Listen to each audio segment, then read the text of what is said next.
Hello, everybody. The jet fighters will be surrounding the plane in about 7 minutes.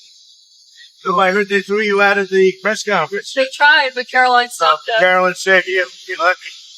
You're lucky. You were a little out of control. How's the trip going? So, It's well, going very your well. meeting with the Syrian I think it's really going well. Great relationships. And now we're meeting with the group. It's fantastic. The Amir is a great guy. I know him all very well. How are you? Thank you. You're going to be surrounded by 8 fighters, in about 7 minutes. Then you say, do we need them? And when they say yes, that doesn't make me feel good, right? What's the threat? Did they tell you what the threat is? No, let's assume there's no threat. We have to assume that. How did you find the Syrian president? Right. I think very good. Young, attractive guy, tough guy. Strong pass. Very strong pass finder. Does that worry you But at all? he's got a real shot at pulling it together. I spoke with President Erdogan. I'm very friendly with him.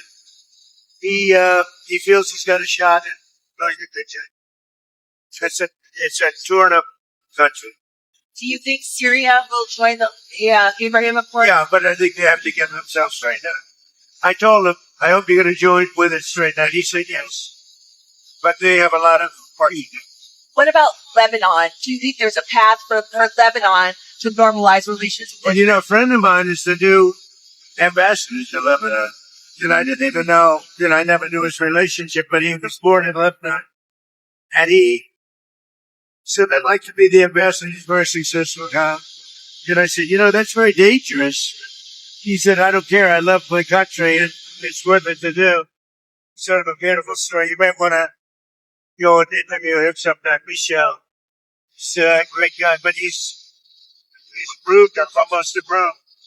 But, there's a danger there for a very successful man to go and do that. I said, you sure you know what you're doing? It's like Doug taking pictures, right? So you got some good shots, I guess. That's a beautiful scene. The last scene of the airport I thought was beautiful. We rode out together. They generally don't do that. They don't generally meet presidents. There have been some reports of the Syrian president wanting a Trump Tower in Damascus. Did that come up at all? No, I haven't done it. We'll have to wait a little while. Let me say he's calmed down a little while with the country. I think he's going to do. Well, he's got the potential. He's a real leader. He led a charge, and he's pretty amazing. But did you see him? Did you get to see him? No, he was there. He was with us at the event.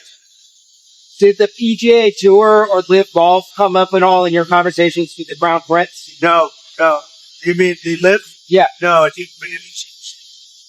What about that the Saudi intelligence agent? The 9/11 families want the Saudi intelligence agent to be extradited to the United States to face charges for 9/11. Did that come up in conversation? No, it didn't. But I know all about it, but it didn't come up. On Israel, you're not on Israel. Is this trip sidelined Israel at all?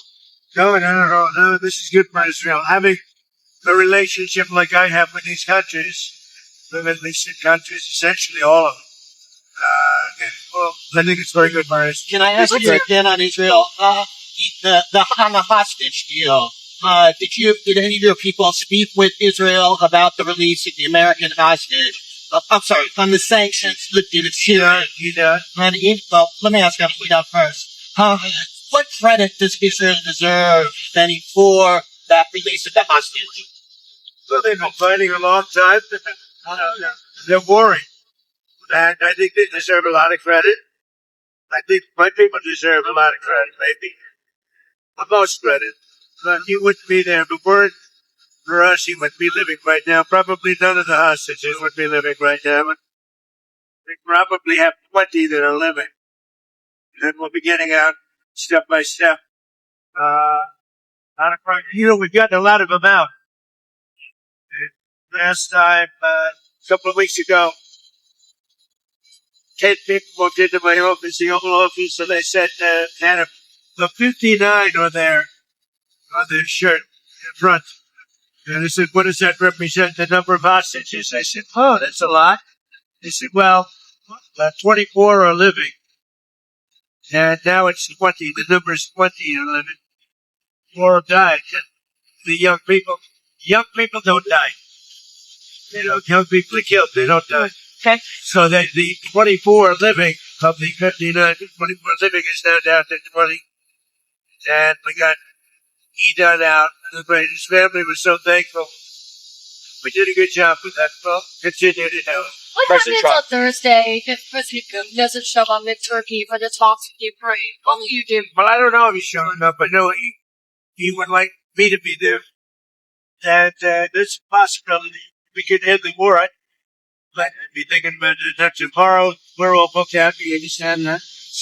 But you go if he goes? I'm going to go UAE tomorrow. And so we have a very full situation now. That doesn't mean I would do it to save a lot of lives and come back. But, yeah, I think they're thinking about something. I don't know that he would be there if I'm not there. We're going to find out. Marco's going. And Marco's been very effective. How are you feeling about how Putin is handling this? I know you said a few weeks ago you thought maybe how Putin is handling this. You said a few weeks ago you thought maybe it's I'll let you know in a week. I'll let you know in a few days. How's President on Israel again? Has any of your team been in touch with Israel, your team, about lifting the sanctions on Syria? What's their reaction? Well, good touch. I mean, we told them we're doing it. The reason I did it, and I think it's been very popular, actually. Certainly in the Middle East, it's been popular. Virtually everybody. But the reason I did it is because I spoke with President Erdogan, we get along with very well. And I spoke to Mohammed, as you know. I was with them. And they thought it was very important to do. It gives them a much better chance of survival as a country. Can you share what Netanyahu thinks about it? Well, I think what's happened is Turkey feels we should do it. Other countries don't. If you looked at my speech last time, which I assume most of you were at, I think the biggest applause was when I said that we're lifting the sanctions on Syria. Yeah, and that's because they want to give Syria a chance to live, to be great. You know, Mr. President, an Emirati government backed the $2 billion deal. An Emirati government backed the $2 billion deal using the Trump digital coins. How did that deal come about? I don't know anything about it. I really don't know anything about it, but I'm a big crypto fan. I will tell you. I've been that from the beginning, right from the campaign. I'm a believer in crypto, and if we're not going to do it, China's going to do it. It's the way I look at it. It's like AI. I'm a believer in AI because we have to have it. We're leading China by a lot. And in crypto, we're leading China by a lot. So I'm a big crypto. You didn't know about that? No. Senator Schumer said he wants to block your Justice Department political appointees until he gets answers about questions Schumer is, he's become a Palestinian. Something wrong with him. I don't know. I've known him a long time. There's something wrong. He's lost his confidence. Totally. Yeah, that's just something wrong with him. I don't know what it is with Schumer. Yeah, did you have a question? Go ahead. Oh, I've got 2 questions on Iran and Russia. Yeah. How are you still considering secondary sanctions on Iran's oil exports? Let's see what happens over the next week. I don't really want to answer it because I want to see what happens over the next week. Go ahead. Okay, and then on Iran and Russia, are you considering sanctions on Russia for supporting Iran and for the continued war in Ukraine? Well, again, I don't want to talk about it, but I'm always considering the secondary sanctions. I had the secondary sanctions on Iran and drove them into bankruptcy, and there would have been no October 7th. There would have been no money for Hamas or Hezbollah or anybody else. So I'm always, and as you know, I put the secondary sanctions on Iran again. And hopefully they're going to make the right decision because something's going to happen one way or the other. Very simple. It's going to happen one way or the other. They can't have a nuclear weapon. So we'll either do it friendly, we'll do it very unfriendly, and that won't be pleasant. Thank you very much. Well, the Detroit plane, why don't